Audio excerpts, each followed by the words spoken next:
love stories.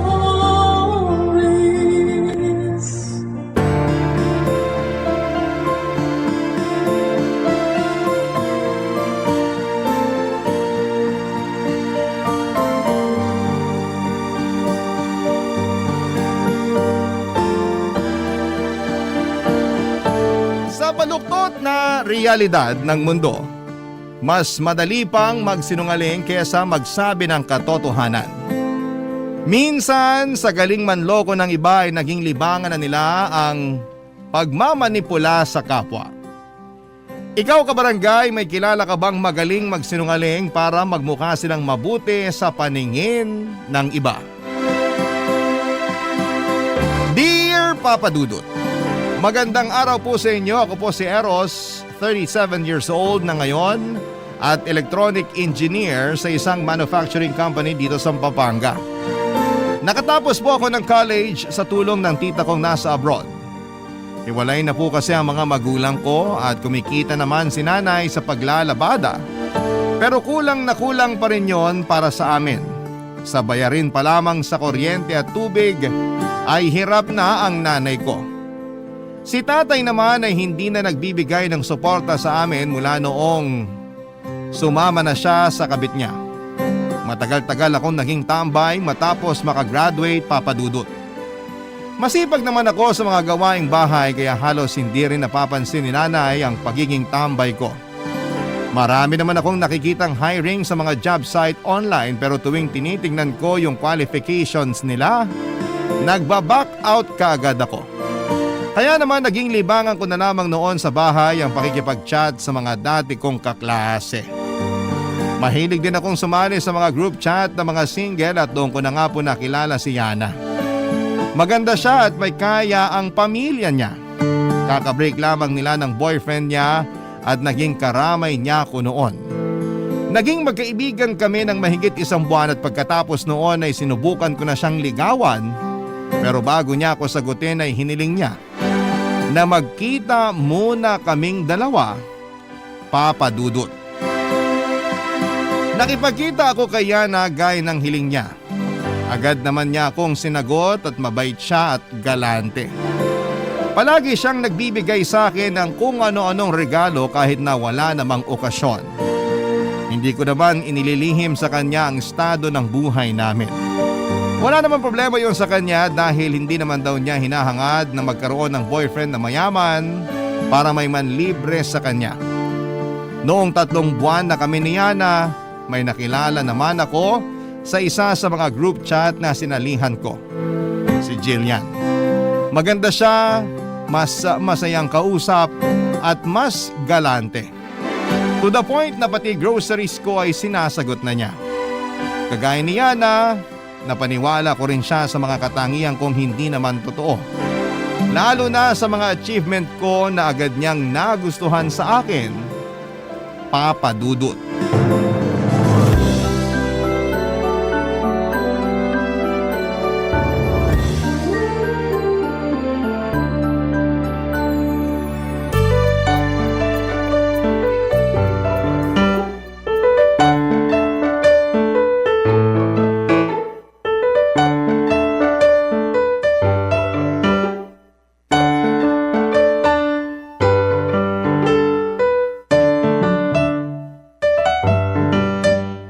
Dami naman masyado nitong pinamili mo, babe. Parang takot na takot kang magutom ako ah. Siyempre naman. Tsaka sabi mo nga, naghahanap ka pa lang ng trabaho. Hindi ka pwedeng magutom. Oh, ang sweet naman talaga ng girlfriend ko. Ganito naman talaga ako kahit sa boyfriend ko dati. Ay, kung kaya ko lang sana maging ganyan ka-sweet eh. Kaso, hindi naman ako mapera kagaya mo. Pagmamahal lang ang kaya ko ibigay sa'yo. Corny ha? Pero seryoso, sabi ko nga sa'yo, hindi ako materialistic. Tsaka, mas gusto ko yung love language mo. Act of service. Mas sweet kaya yun. Ikaw talaga, pinapakilig mo na naman ako. Madali ka lang naman pakiligin. Tsaka, kahit matampuhin ka, ikaw pa rin yung pinakagusto at pinakaminamahal ko sa lahat ng naging boyfriend ko. Naiiba ka kasi sa kanila. Talaga? Oo, lalo na yung pagmamahal mo sa family mo. Ganun naman talaga dapat kapag ikaw yung breadwinner sa pamilya. Nagsasakripisyo ka para sa kanilang lahat. Itong mga pinamili mo, isishare ko sa kanila. Kaya nga kita nagustuhan kasi napaka-responsable mong anak. Sobrang green flag mo. Kaya nga sana matanggap ka na sa mga ina-applyan mong trabaho. Kung kailangan mo ng tulong ko, sabihan mo lang ako. May alam ako na pwede mong applyan. Pwede mong maging backer yung tito ko. Ha? Naku, wag na. Kaya ko na to. Tsaka gusto kong matanggap sa trabaho dahil pasok ako sa hinahanap nila. Hindi yung meron akong backer. Magaling ka naman, kaya ganun din yun.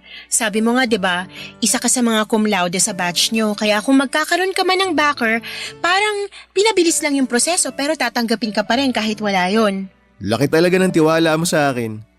Pero kaya ko na talaga to. Ako nang bahala sa paghahanap ko ng trabaho.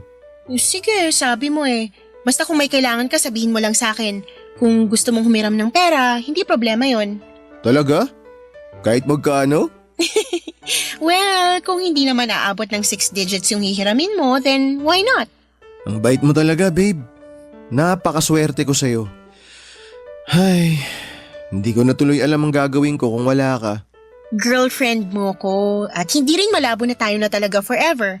In 2 or 3 years, baka maisipan ko nang magpakasal sa'yo. Kasal? Oh, bakit? Huwag mong sabihin hindi ka pa handang magpakasal. Tapos ka na mag-aral. Nasa legal na edad ka na rin, so anong problema? Ano kasi, syempre wala pa akong maayos na trabaho. Tsaka, hindi ba masyadong mabilis kung magpapakasal na agad tayo? Babe, 2 years yung pinag-uusapan natin. After 2 years pa, hindi pa bukas. Kaya kumalma ka, okay? Ikalma mo rin kasi yung desisyon mo sa buhay. Nakakagulat ka rin minsan eh. Ano bang nakakagulat doon? Sigurado naman tayo sa isa't isa, diba? Oo nga, pero... Pero matagal pa yon, kaya okay lang na hindi na muna natin pag-usapan. Huwag ka mag-alala, wala naman akong balak na pikutin ka. Magpapakasal tayo kapag pareho na nating gusto at pareho na tayong handa. Okay ba yon? Oo, yan. Ganyan. Tsaka malay mo, after 2 years, maganda na yung trabaho ko. Hindi malabong mangyari yan kasi never ka namang sumuko sa mga bagay-bagay. Lalo na sa akin. Paano ko naman susukuan yung babaeng isa sa mga dahilan kung bakit pinipili ko pa ring mabuhay? Kita mo na? Paano naman kita hindi papakasalan kung ganyan mo ako kamahal? Tama na nga, papunta na sa kabaduyan to eh. Ha? Wala, sabi ko, baka lang gamin na tayo.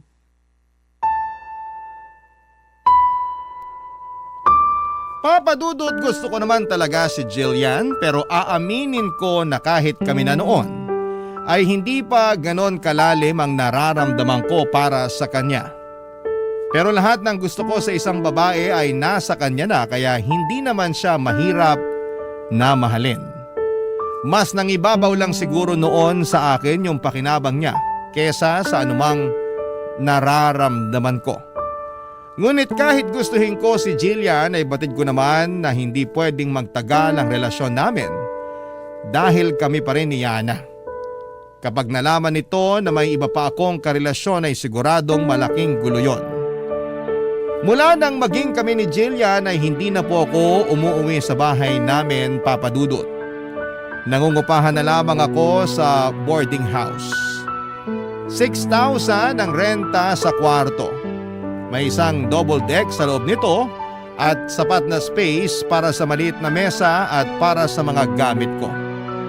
Yung mga perang nakukuha ko kina Jillian at Yana ang pinanggagastos ko sa sarili ko at pang-upa ko doon sa kwarto. Nang malaman ni Joni na malapit lang sa pinapasukan niya ang boarding house ay nakihati siya sa akin sa renta para makatipid at hindi masyadong mapagod sa biyahe. Pero hindi yun alam ng dalawang girlfriend ko. Ang alam nila, umuwi ako sa amin at tinutulungan ko ang pamilya ko. Nag-aabot naman po ako noon kay nanay kahit kaunti para makatulong kahit papaano, pero mas malaki talaga ang gastos ko, lalo na kung para sa aking skincare routine. Malinis at maalaga po ako sa katawan, kaya kahit nadadagdagan ng edad ko ay hindi yon nahahalata, Papadudot. Sa mga unang buwan na pinagsasabay ko sina Yana at Jillian ay medyo naging smooth pa yon dahil wala naman silang nahahalatang kakaiba sa ikinikilos ko. Isa pa'y patas din ako sa kanila pagdating sa oras. Mabuti na lamang at pareho silang may trabaho kaya hindi kami madalas na nagkikita. Pero yung kaibigan ko ang tila konsensyang palaging bumubulong sa akin. Papa Dudut.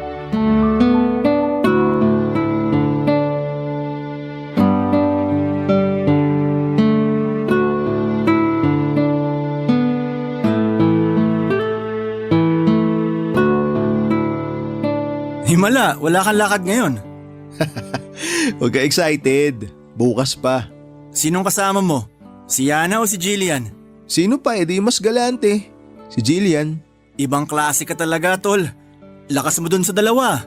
Pero hindi ko kaya yung galawan mo. Ang sabihin mo, pangit ka lang talaga. Kaya hindi ka pwede sa mga ganitong diskarte. Sus, di naman nakaka-proud yung ganyang gawain. Parang low-key na scammer ka niyan eh. Kapag nalaman talaga yan ng kahit sino sa kanilang dalawa, ewan ko na lang kung saan ka pupulutin. Nag-iingat naman ako. Nag-iingat ka nga, pero hindi ka man lang ba nakukonsensya? Tol, pinaghihirapan din nila yung perang binibigay nila sa'yo. Alam ko. Pero maayos naman yung buhay nila eh. Sobra yung pera nila sa pangangailangan nila. Kaya hindi masama kung isi-share nila sa akin yun. Buti na lang, pareho silang galante. At ikaw naman, poging na sobrahan sa kapal ng muka. Ay, hindi pala. Para kang libro na pangit yung content, pero maganda yung book cover. Ipagmayabang mo ba namang cum laude ka at achiever kahit hindi? Grabe naman to. Kaibigan ba talaga kita? Baka naman mamaya, ilaglag mo ako sa dalawang yun ha. Hindi malayong mangyari yun kapag hindi ka pa nagtino. Tagal na kitang inaayang mag-apply dun sa pinapasukan ko ah. Magpapasa ka lang ng requirements, siguradong tanggap ka na. Kung ako nga napasang awa lang pero natanggap, ikaw pa kaya? Tapos ano? Sasahod ako ng wala pang 20,000 buwan-buwan? Kulang na kulang sa akin yun. At least may sarili kang pera. Hindi na lang ako magtatrabaho, lalo na kung ganyan lang kaliit yung kikitain ko. Sayang ang pagod ko sa ganyang klaseng sahod. Mas malaki pa yung natatanggap ko kina Jillian at Yana pag pinagsama ko eh. Maswerte ka kasi may inaasahan ka pa sa kanila. Pero paano kung nagsawa na yung dalawang yun? Tol, ikaw yung lalaki. Ang pangit namang tingnan kung sila na lang palagi yung gumagastos para sa'yo.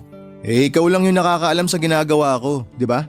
Kaya wala akong dapat na alalahanin. Sa ngayon oo ako pa lang. Pero kapag may iba nang nakaalam nito, tapos yung kalokohan mo. Pati ikaw, tapos ka rin. Ang malala niyan, baka ipakulong ka pa nila sa laki ng natanggap mo mula sa kanilang dalawa. Hindi ko kailangan matakot. May kapalit naman lahat ng binibigay nila eh. Pinapasaya ko sila. Alam mo, hirap kasi sa kanilang mapipera. Masyadong malungkot yung buhay. Siyempre ako tong walang-wala pero handa naman akong pasayahin sila. Gets mo? Kita mo naman di ba? Hulog na hulog silang dalawa sa akin. Tsaka lalo na pag nangangailangan sila ng kasama tuwing gabi, lagi naman akong available eh. Kadiri ka. Kulang na lang maging pokpok ka dyan sa ginagawa mo. At least hindi ko na kailangan ng mamasang. Hindi ko kailangan tumambay sa kalye tapos may bubugaw sa akin. Babae na mismo ang lumalapit. Kaya kung ako sa'yo, manahin mo tong style ko. Walang kapagod-pagod at walang kahirap-hirap pero buhay na buhay. In short, batugan ka. Praktikal pare, hindi batugan. Praktikal. Kung ipaglalaban mo yan, ngayon pa lang mag-ipon ka na ng pampiyansa. At kung di mo kaya, dadalawin na lang kita ron. At least doon, hindi mo na kailangan magbayad ng renta. Sira ulo, hindi ako makukulong. Bago pa man nila ako mabisto, makikipaghiwalay na ako sa isa sa kanila. Kanino? Kaya na? Pwedeng siya, pwedeng si Jillian. Depende kung sino sa kanila yung unang magiging sakit sa ulo. Pero hanggat pareho silang maayos kausap, pareho silang matino, walang problema. Ay, bahala ka. Basta ako magkatrabaho na lang ng maigi. Makaranas man ng mataas na sahod o hindi, mahalaga, wala akong nilolokong tao. Kaya ka nagigipit kasi masyado kang maprinsipyo. Minsan kasi yung level up na diskarte, kailangan din ng konting dumi. Ibahin mo ako, tol. Sandali nga lang, baka mamaya mapunta pa sa away to ha. Ayoko mag-away tayo. Kaya mas maganda siguro kung hindi na lang kita papakialaman dyan sa ginagawa mo. Total, hindi rin naman kita kayang suportahan. Mabuti pa nga. Papa Dudut, batid ko na hindi maganda ang mga naisagot ko noon sa kaibigan ko. Mabait naman po talaga siya at sa lahat ng mga naging kaibigan ko ay siya lang yung nagmamalasakit sa akin ng ganon. Palagi niya akong kinokontra kapag may ginagawa akong mali pero hindi niya rin naman ako ipinapahamak. Komplikado ang sitwasyon na pinasok ko pero handa naman akong panindigan yon at wala rin akong balak na idamay ang kaibigan ko. Ang kaso ay medyo nagkaproblema ako noong sinabi sa akin ni Yana na gusto akong makilala ng mga magulang niya. Ayoko pa sana dahil hindi pa ako handa pero hindi na ako nakatanggi noong nag-set up na siya ng date para makilala ko ang parents niya na parehong nasa medical field. Professional sila kung makipag-usap at halata sa kanila na may pinag-aralan sila tuwing nagsasalita sila. Halos hilingin ko noon na lumubog na ako sa kahihiyan habang napagtatanto ko kung gaano kalaki ang diferensya ng pamilya naming dalawa. Nagustuhan naman ako ng mga magulang niya gaya ni Yana na paniwala ko rin sila sa mga achievement ko na hindi naman totoo. Ang alam nila valedictorian ako nung elementary at high school at cum laude naman nung college. Hindi ko naman masabing mahina ang utak ko pero isa lang talaga akong average student, Papa Dudut. Isa pa sa naging problema ko nang hilingin naman sa akin ni Jillian na makabisita sa bahay namin. Dahil nga may pagkamaselan siya sa pagkain at kalinisan ay hindi ko siya maisama sa bahay namin noon. Papa Dudut, malinis naman sa bahay ang nanay ko. Pero alam ko pong hindi magiging komportable doon si Jillian kaya palagi ako nagdadahilan. Pero kung nakalusot ako kay Jillian, kabaligtaran naman kay Yana dahil alam niya ang address ko. Ay sinorpresa niya ako isang beses, Papa Dudut. Barangay Love Stories. Barangay Love Stories.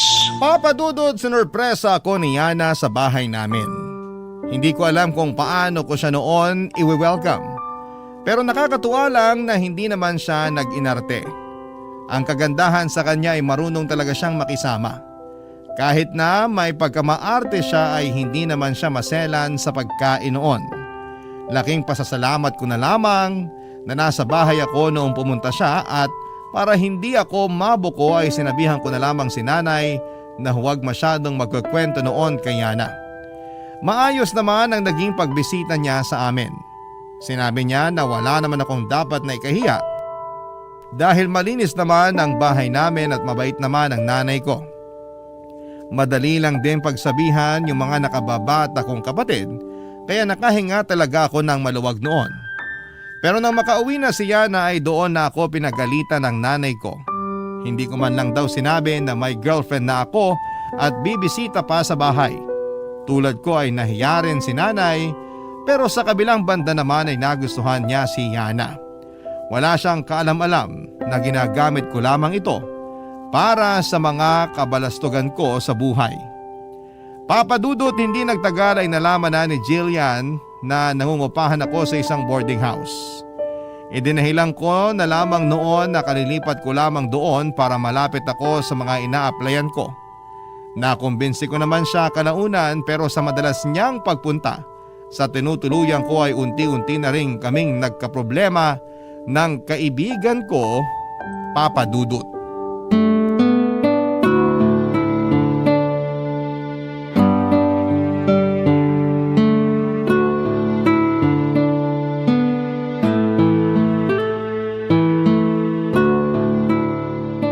Uy, tol. Parang ang tahimik mo naman yata masyado. Maninibago ako sa'yo. Nasabi ko na nung nakaraan na hindi na ako makikialam sa mga ginagawa mo. Pero tol naman, kahit konting respeto lang naman sana. Anong pinagsasabi mo dyan? Yung madalas sa pagpunta ni Jillian dito, wala namang problema sa akin hanggat hindi ako nakakagambala sa privacy nyo. Pero yung nangyari kagabi, hindi na tama yun tol. Nasa iisang kwarto lang tayo at double deck pa tong hinihigaan natin. Kahit hindi ko kayo nakikita kasi nasa itaas ako, alam ko kung ano yung ginagawa nyo. Yun ba? Pasensya na tol. Hindi lang talaga napigilan. Kung gusto nyo maglampungan, mag-check-in na lang kayo. Sa halip na makapagpahinga na ako pag uwi ko rito, napupuyat pa ako sa pag-alog ng higaan ko. Pasensya ka na talaga. Hindi ko naman kasi mapagsabihan si Jillian na wag na muna pumunta rito eh. Kung gano'n naman pala, edi sana sinabi mo kaagad sa akin. Pwede naman ako maghanap ng malilipatan. Kaya ko mag-adjust basta may maayos lang na usap. Hindi yung nagbabastusan tayo rito. Teka nga sandali, tol. Ano yung sinasabi mong nagbabastusan? Parang sobra ka naman yata magsalita. Ako? Sobra? Nakita mo ba ako nagdala ng babae rito? Tapos nakipag-sex this oras ng gabi habang nagpapahinga yung kasama ko sa kwarto? Tol, may pagkamaloko rin ako. Pero may respeto ko sa mga taong kasama ko. Kapag alam ko nga na kailangan nyo ng privacy, lumalabas na lang ako minsan eh. Pero ikaw, parang nakalimutan mo nang makisama. Di ikaw na marunong makisama. Isa lang naman ang solusyon dyan eh. Kung di mo na ako kayang pakisamahan, di umalis ka na. Alam mo, sa totoo lang, hindi pa kikisama yung kailangan mo ngayon. Ang kailangan mo, yung taong kasing bastos mo. Tsaka sa pagkakaalam ko, may karapatan naman ako magreklamo kasi nagbabayad din ako ng renta dito. Pero sige, para wala nang gulo, aalis ako. Pagbigyan mo lang ako kahit hanggang sa Sabado. Pagka-uwi ko, hahanap na ako ng malilipatan ko. Yan, ganyan. Tama yan. Baka sakaling kapag mag-isa ka na, maintindihan mo na rin ako. Naiintindihan kita. Kahit nga hindi ka nakainti-intindi, ako na lang yung nagpapasensya. Ang kaso, masyado ka na nagiging mayabang at makasarili. Alalahanin mo tol, hindi mo sariling pera yung ginagasta mo. Kung yung mga bagay nga na pinaghirapan, mabilis lang mawala. Yung sayo pa kaya na galing lang sa dalawa mong jowa? Heto na naman tayo sa mga lecture mo eh. Tapos na tayo mag-aral, Junie. Tigilan mo ako sa mga ganyan mo. Pero natuto ka ba? Sa ginagawa mo para kang walang pinag-aralan eh. Buti pa nga yung mga tindera sa bangketa, yung mga kargador sa palengke. Nagtitiis sila kahit maliit lang yung kinikita. Pero marangal naman yung trabaho nila. Samantalang ikaw na may pinag-aralan, nagpapalaki lang Isang beses pa na insultuin mo ako, kakalimutan ko talaga na magkaibigan tayo. Talaga? Sige, walang problema. Mas mabuti pa ngang hindi tayo magkaibigan. Hindi ko na kailangan magtago ng kagaguhan mo sa buhay. Bakit? Magsusumbong ka kina Yana at Jillian? Paano kung gawin ko nga? Subukan mo! Para makita mo kung paano ko basagin yung mukha mo. Talaga? Para lang sa luho mo mananakit ka ng kaibigan? Umalis ka na! Huwag mo nang hintayin na magsabado. Hindi ko na kaya makasama yung katulad mo rito. Hakutin mo ni mga gamit mo. Mabuti pa nga. Pero pag alis ko rito, hindi ibig sabihin nun tapos na yung problema mo. Kahit hindi ako yung magsabi kina Yana at Jillian, malalaman pa rin nila na niloloko mo lang silang dalawa. Papa Dudut, hindi na kami nagpansinan pa ni Junie mula ng gabing nag-away kami. Lumipat na siya sa inuupahan pero wala na akong naging balita sa kanya matapos noon. Dahil sa ugali ko ay nawalan ako ng mabuting kaibigan.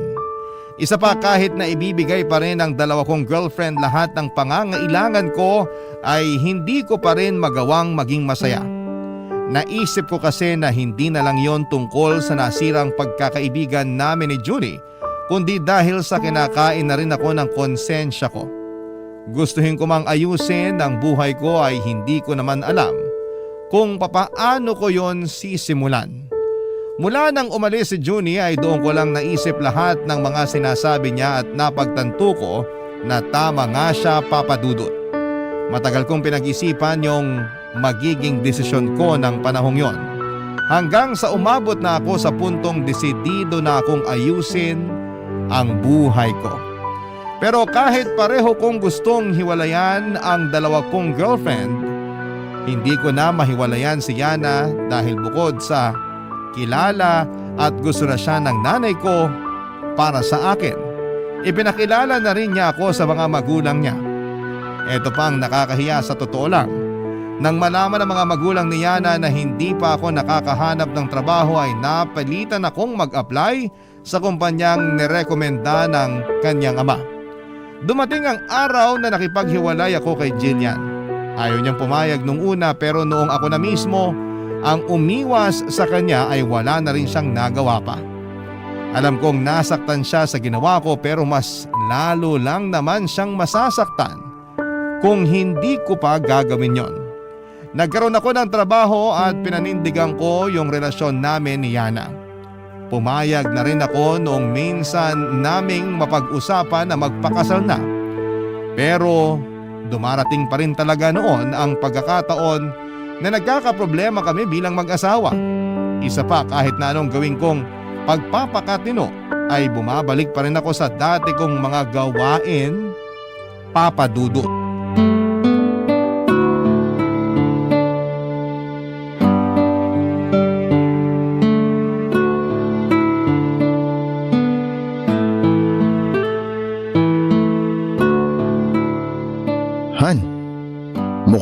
malalim yung iniisip mo. 3 years na pala tayong kasal. Oo nga, 3 years na. Han, gusto ko nang magkaanak. Ha? Bakit naman gulat na gulat ka? 3 years na tayong kasal, Han. Tsaka gustong gusto na rin ni na mami at daddy ng apo. Pagbigyan naman natin sila. Han naman, hindi pa ganun kalaki yung ipon ko. Hindi ko pa kayang gastusan yung para sa panganganak mo pag nagkataon. Buti sana kung papayag ka ng mga anak sa public hospital. Kung pera lang yung pinoproblema mo, ako nang bahala ron. Tsaka sa tingin mo ba, papayag yung parents ko na mga anak ako sa public hospital? O tapos ano? Sasabihin ng mga magulang mo na ako yung asawa mo pero sa kanila ko inaasa yung gasto sa panganganak mo. Bakit ba parang ang sama-sama ng tingin mo sa parents ko? Kasi magkaiba tayo ng estado sa buhay. Ako galing ako sa sobrang hirap na pamilya. Kayo, ni minsan sa buhay nyo, hindi kayo nakapag-ulam ng toyo at mantika. Tsaka alam mo sa totoo lang, lagi ako nanliliit tuwing tinatanong ako ng daddy mo tungkol sa pamilya ko. Wala namang kaso sa amin kahit na mahirap kayo.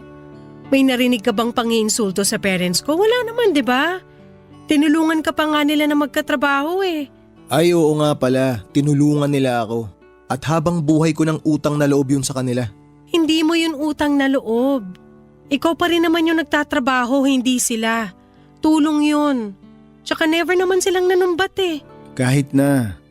Basta hindi pa ako handang magkaanak tayo. Hayaan mo muna makapag-ipon ako. Kung ihintayin pa kitang makaipon, baka hindi na tayo magkaanak. Paano mo naman nasabi yan?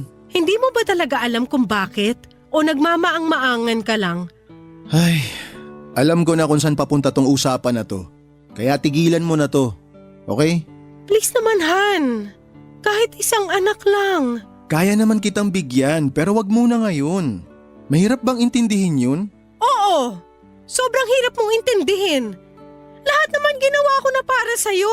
Ito lang yung hinihiling ko pero hindi mo pa ako mapagbigyan? Han, hindi lahat ng hiling na pagbibigyan agad. So kailan pa? Ako na lang ba palagi ang mag-a-adjust para sa ating dalawa? Ayoko na makipagtalo, okay? Magpahinga na tayo. May pasok pa tayo bukas sa trabaho. Hindi! Pag-uusapan natin to ngayon. Please, wag ka nang makulit. Tsaka na lang natin pag-usapan yung pagkakaroon ng anak. Kung hindi mo ako pagbibigyan sa gusto ko, maghiwalay na lang tayo. Ano? Hindi mo narinig? Maghiwalay na lang tayo. Huy, ano ka ba? Napaka-OA mo naman. Hindi ka lang pinagbigyan sa gusto mo, makikipaghiwalay ka na? Kasi lagi na lang ikaw yung nasusunod sa relasyon nating to. Mahal kita, alam mo yun. Pero sa ipinaparamdam mo sa akin ngayon, parang hindi ka pa rin sigurado sa akin kahit kasal na tayo. Ikaw lang yung nag-iisip na may problema tong relasyon natin. Hindi! Matagal nang may problema. Matagal na ako may alam pero hindi ko sinasabi kasi ayokong mawala ka sa akin. Ha? Anong ibig mo sabihin? Alam kong nambababae ka. Wala akong babae. Huwag ka nga nang bibintang. Hindi ako nambibintang, alam mo yan. Hindi ko alam yung sinasabi mo. So sinungaling yung mga mata ko? Hindi totoo yung mga nabasa ko sa phone mo? Pinakialaman mo yung phone ko? Bakit ka nangingialam ng personal na gamit? Hindi yun yung punto ko. Yung punto ron, matagal mo na akong niloloko. Kung ano man yung nakita mo, wala lang yun. Madalas lang ako makipagbiruan sa mga katrabaho ko. Kaya please lang, huwag kang gumawa ng issue. Papa Dudut, dahil sa naging pagtatalo namin noon ni Yana ay matagal din kaming hindi nagkibuan. Iniwasan naman niyang makarating pa yon sa mga magulang niya dahil alam niyang makikialam ang mga ito sa aming dalawa. Pinag-isipan ko naman ang hinihiling niya pero hindi ko pa talaga nakikita ang sarili ko noon na magkakaroon na bumuo na ng pamilya. Isa pa, pagkatapos ng kasal namin ay napag-usapan naming hindi muna kami magkakaanak. Kaya naman nagulat din ako nang bigla na lamang yung hiniling sa akin ni Yana. Pero aaminin ko po, Papa Dudut, tama naman si Yana. Tama ang ibinibintang niya sa akin na hanggang sa pagkakataong yon ay nambababae pa rin ako. Ginagawa ko pa rin noon yung ginagawa ko sa kanilang dalawa ni Jillian. Gaya ng sinabi noon ni Junie, para akong libro na hindi naman kaaya-aya ang laman pero may magandang book cover. At yung book cover na yon ay lahat ng kasinungalingan ko para magmukha akong kagusto-gusto at perfect para sa mga babaeng pinopormahan ko.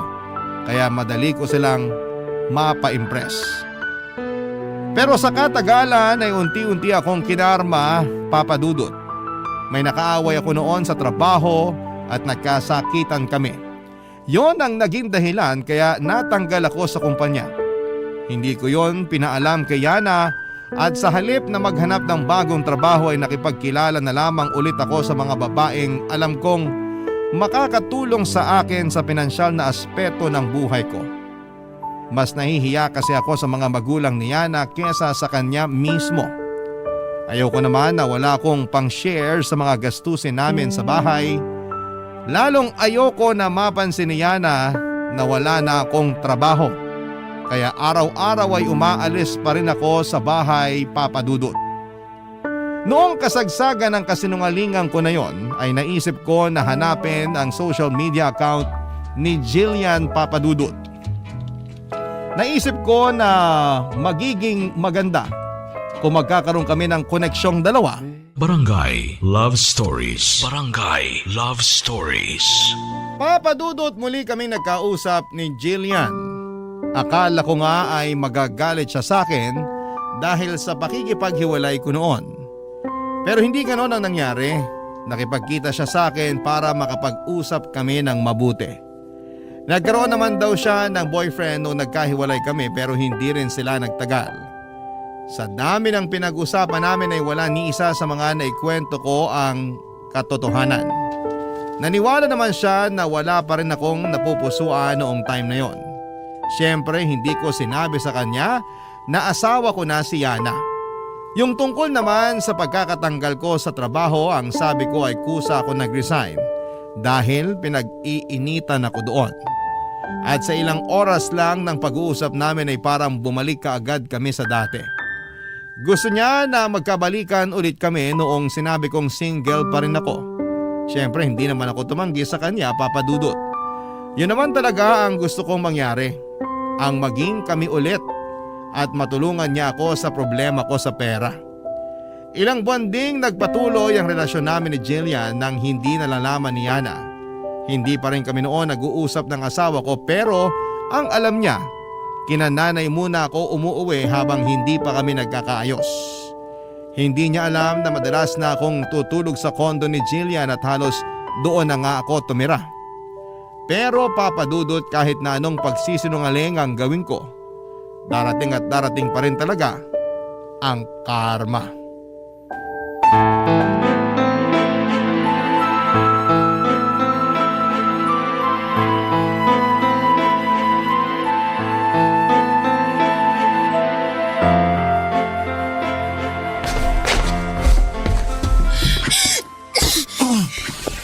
Ano ba yun? Ilugar mo nga yung pagiging isip bata mo. Natutulog pa yung tao eh. Mabuti nga ako isip bata lang. Eh ikaw, napakasinungaling mo. Manloloko ka. Ano? Saan naman ang galing yan? Hindi saan kundi kanino, Eros. At alam mo kung kanino ko nalaman na niloloko mo ako? Sa asawa mo lang naman. Ano? Hindi ka makapagsalita kasi totoo? Totoo, diba? Sorry. Sorry? Yan lang ang masasabi mo matapos mo akong paikutin at perahan.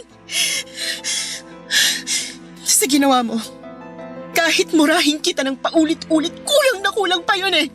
Grabe ka, Eros. Ang tagal mo na pala akong niloloko. Matatanggap ko pa sana kung ngayon lang eh. Kasi ilang buwan pa lang naman pero yung nangyari 5 years ago, ang lala mo. Pinagsabay mo kami ni Yana. Sinabi niya yun sa'yo? At bakit hindi? Niloko mo rin siya. Sinabi niya sa akin na may relasyon na kayo 5 years ago pa. So anong ibig sabihin nun, ha? Hindi totoo yun. Matagal na kaming hiwalay ni Yana. Sinabi niya sa'yo lahat ng mga yun kasi gusto niya akong siraan. Hindi niya kasi matanggap na hiniwalayan ko na siya. Pati ba yung kawalan mo ng trabaho paninira niya lang din? Ginawa mo na akong tanga noon kaya hindi mo na ako mapapapaniwala ngayon. Huwag kang maniwala kay Yana, please. May sakit sa pag-iisip yun. Hindi niya alam kung ano yung mga sinabi niya sa'yo. Yun nga yung dahilan kung bakit ko siya hiniwalayan eh. Kasi wala na siya sa katinuan. Siya ba talaga yung wala sa katinuan o ikaw? Jillian, makinig ka naman sa akin, please. Ayoko na! Ayoko nang makinig sa mga kasinungalingan mo.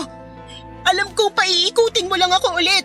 Hindi kita pa iikutin. Ang kailangan ko lang makinig ka muna sa akin. Kahit sandali lang. Makikinig ako sa'yo kung magsasabi ka na ng totoo. Totoo naman lahat ng sinabi ko sa iyo eh. See? Hindi mo kaya. Yung isang beses na nagsinungaling ka, matatanggap ko pa mapapalampas ko pa sana yon at mapapatawad pa kita. Pero yung maraming beses ka nang nagsinungaling sa akin, hindi na normal yon. Baka kailangan mo ng masampal ng paulit-ulit para ma-realize mo kung gaano ka kasinungaling. Bakit ba ayaw mong maniwala sa akin? Alam mo, sana humahaba yung ilong mo kada nagsisinungaling ka para malaman agad ng mga babae na manloloko ka at wala ka nang mabiktima. Sabihin mo nga sa akin, ilan na kami ha? Ilan na kaming mga babaeng napaikot mo at napaniwalang napakabuti mong lalaki? Kung paano mo ako nakilala nung una, yun yung totoong ako, Jillian. Wala akong ginawang mali. Hindi kita niloko. Hindi ko mahal si Yana. At wala rin akong ibang babae gaya ng iniisip mo. Eros naman! Maawa ka rin sa sarili mo. Kung ibang tao lang siguro ako, pagbabayarin kita sa ginawa mong panloloko sa akin eh. Hindi sana ako papayag na hindi kita magagantihan pero masyadong mahina ang loob ko para sa mga ganong bagay. At sinamantala mo naman yun. Hindi ka man lang ba nakokonsensya? Ewan ko sa'yo. Tigilan mo na nga yung kadramahan mo. Uuwi na ako. Ganito ba lagi yung ginagawa mo? Sa halip na ayusin yung problema, tinatakasan mo na lang kasi duwag ka. Hindi ako duwag. At mas lalong hindi ako manloloko gaya ng ibinibintang mo. Kaya kung wala ka ng magandang sasabihin, aalis na ako. Ito na rin yung huling beses na magkikita tayo. Ang kapal ng mukha mo! Ikaw pa talaga yung may lakas ng loob na sabihin yan? Pero sige, umalis ka. Huwag ka nang magpapakita sa akin. Sana karmahin ka sa lahat ng ginawa mong panloloko sa amin! Papa Dudut, nagkatotoo ang hiling ni Jillian na sana'y karmahin ako sa mga ginawa kong panloloko. Bumalik ako noon kay Yana pero hindi na niya ako tinanggap muli. Pinalayas niya ako sa apartment na tinutuluyan namin at sinabi na rin niyang makikipaghiwalay na siya sa akin. Sinubukan ko, Papa Dudut, na bumalik sa pamilya ko. Akala ko ay itataboy din ako ng nanay ko kagaya ng ginawa sa akin ni Yana at Jillian. Pero tinanggap niya ako matapos kong sabihin sa kanya ang katotohanan. Yun pa lang ang unang beses na nagsabi ako ng purong katotohanan sa tanang buhay ko. Pero ni katiting na panghuhusgay wala akong nakita sa mga mata ni nanay. Pinatawad niya ako kahit matagal ko silang pinabayaan, Papa Dudut. Tinanggap niya ulit ako bilang anak niya at yon ang nag-motivate sa akin para ayusin na talaga ang buhay ko. Nang matanggal ako sa trabaho ay nahirapan akong makahanap muli ng bago. Pero para hindi ako matenga ng matagal sa bahay at makatulong sa nanay ko kahit papaano ay ibinenta ko yung ibang mamahaling sapatos, sombrero at alahas ko na galing kina Yana at Jillian. Kalahati ng pinagbentahan noon ay ibinigay ko kay nanay.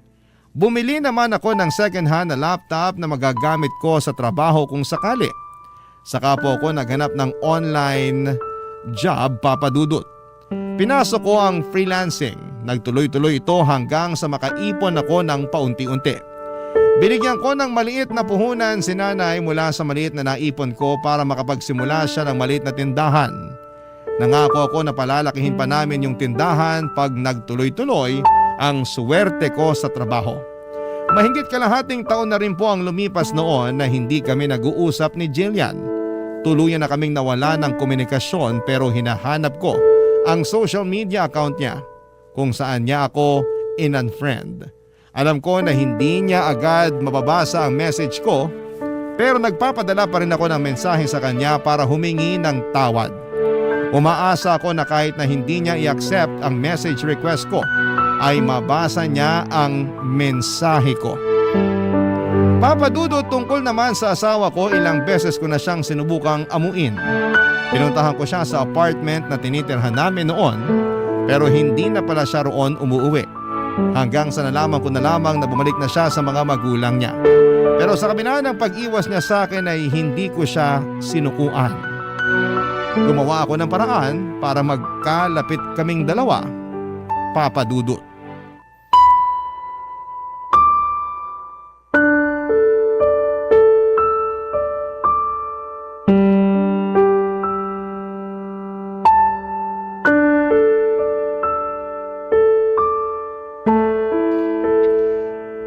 ginagawa mo rito?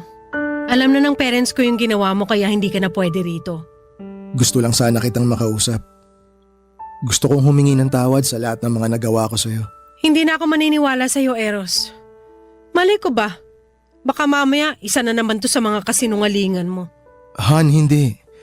Hindi naman kita pipiliting maniwala eh. Gusto ko lang talagang humingi ng tawad sa'yo. Sa lahat ng mga panloloko ko. Kung iniisip mo yung tungkol kay Jillian, wala na kami. Siya na mismo yung nakipaghiwalay sa akin. Buti naman at hindi na siya nagpakatanga sa'yo. Nakakaawa nga siya eh. 2 beses mo nang pinagsamantalahan yung kabutihan niya. Paano mo nga pala nalaman yung tungkol sa kanya? Alam mo naman siguro na pinagdududahan na kita, 'di ba? Nagtanong-tanong ako sa mga kaibigan mo sa trabaho. Nakakatawa lang kasi inilaglag ka sa akin ng mga kaibigan mo. Ibig sabihin nun, hindi ka rin naging mabuti sa kanila. Sabagay, hindi na nakakapagtaka. Magaling ka lang naman sa mga taong may pakinabang sa'yo eh. Pero kapag wala silang pera, wala silang halaga sa isang kagaya mo. Hindi ko sila mga kaibigan. Alam ko rin na ayaw nila sa akin kaya nila ginawa yun. Kahit naman ako. Pagkatapos ng nalaman ko, hindi ko nagugustuhin pang mapalapit sa'yo. Hindi ka naman siguro tanga para hindi mo maintindihan kung gaano kasakit yung ginawa mo sa akin. Tsaka sigurado ako na hanggang ngayon, marami ka pa ring nilolokong babae. Han, maniwala ka man o hindi, wala na. Wala na talaga. Tinigilan ko na yun. Nagkausap na rin kami ni nanay. Okay na kaming dalawa. Meron na nga rin pala akong trabaho. Work from home. Mas malaki yung kinikita ko ngayon kaysa sa trabaho ko dati. Kaya makakaipon na ako para sa baby natin. Baby natin? Huwag na, Eros. Baka karguhin na naman kita kapag nagsama tayo ulit. Lakas ng loob mong sabihin noon na magsulo na tayo pero ako rin naman pala yung magbabayad ng renta sa apartment. Bigyan mo naman ako kahit isang pagkakataon pa. Please, Yana. Nagsasayang ka lang ng oras. Umuwi ka na. Wala kang mapapala sa akin. Kung ayaw mo na makipagbalikan sa akin, okay lang. Naiintindihan ko yun. Pero sana mapatawad mo pa rin ako. Gusto mong mapatawad kita? Sige, bibigyan kita ng isa pang pagkakataon pero sa isang kondisyon. Kakausapin mo yung mga magulang ko. Ano? Pati ka makasagot. Ano pa nga bang aasahan ko sa'yo? Sigurado naman ako na hindi mo kayang harapin yung mga magulang ko at humingi ng tawad sa kanila. Ayaw mo nga pala ng nahihirapan. Kung yun ang gusto mo, sige. Kakausapin ko sila. Sabihan mo lang ako kung kailan sila pwede. Pwede sila anytime. Eh ikaw, handa ka na bang kausapin sila? Baka napipilitan ka lang. Hindi ako napipilitan lang. Gusto ko talagang gawin to para sa'yo. Talaga lang ha? Paano kung ipahiya ka ng mga magulang ko? Okay lang. Inaasahan ko na rin naman yun. Dapat lang. Alam nga namang yakapin ka nila pagkatapos ng ginawa mo. Naiintindihan ko talaga kung saan nanggagaling yung galit mo. Pero aaminin ko, medyo kinakabahan ako ngayon. So hindi ka natutuloy? Nasa loob lang naman sila. Kaya ngayon pa lang, sabihin mo na kung makikipag-usap ka sa kanila o hindi. Tutuloy ako. Kakausapin ko sila. Good! Kapag pinatawad ka ng parents ko, saka lang tayo mag-uusap ng tungkol sa atin. Hindi lang kasi ako yung niloko mo eh. Gustong gusto ka pa naman ng mga magulang ko tapos pati sila dinamay mo sa mga kasinungalingan mo. Naging mabuti sila sa'yo. Tsaka sana pag kinausap mo na sila, magpakatotoo ka naman. Ito na yung huling chance mo. Kaya kapag hindi ka nila pinatawad, huwag ka nang umasa na magkakaayos pa tayo. Papa Dudut, kahit kabadong-kabado ako ng gabing yon ay hinarap ko ang mga magulang ni Yana. At gaya nga ng inaasahan ko ay galit na galit sila sa akin lalo na ang daddy niya. Nakatanggap po ako ng mga masasakit na salita mula sa kanila pero hindi ko na yon dinamdam pa dahil karapatan naman nilang magalit. Nag-iisang anak kasi nila si Yana kaya ganoon na lamang ang pagmamahal nila sa asawa ko. Matapos naman ang sermon at pagpapaamin nila sa akin, kumalma na rin noon ang mga magulang niya. Hiningi ko ang kapatawaran nila pero ibibigay lang daw nila yon kung papanindigan ko na si Yana. Pagkatapos ng gabing yon ay ginawa ko ang lahat para magkaayos ulit kami ng asawa ko. Palagi ko siyang pinupuntahan sa kanila tuwing tapos na ang trabaho niya. Minsan naman ay sinusundo ko siya at matagal-tagal din bago niya ako tuluyang napatawad, Papa Dudut. At nung magkabalikan na kami sa halip na mangupahan ay tinanggap muna namin ang offer ng mga magulang ni Yana na doon muna kami makitira sa kanila habang nag-iipon kaming mag-asawa ng pampagawa ng sarili naming bahay. Nagpatuloy ang pagbabago ko noon hindi lang para kay Yana kundi para na rin sa magiging anak namin. Tungkol naman sa kaibigan kong si Johnny ay nagkausap na ulit kami at nagkaayos na rin. Siya pa nga mismo ang nagsabi na kunin ko siyang ninong kapag nagkaanak na kami ng asawa ko. Sa ngayon, Papa Dudut, ay may isa na kaming anak ni Yana. Nagpasya na rin ako na gamitin na lamang ang tinapos ko para magkaroon ng stable job. Maswerte naman akong natanggap sa isang manufacturing company dito sa Pampanga. Noong nagsimula ako sa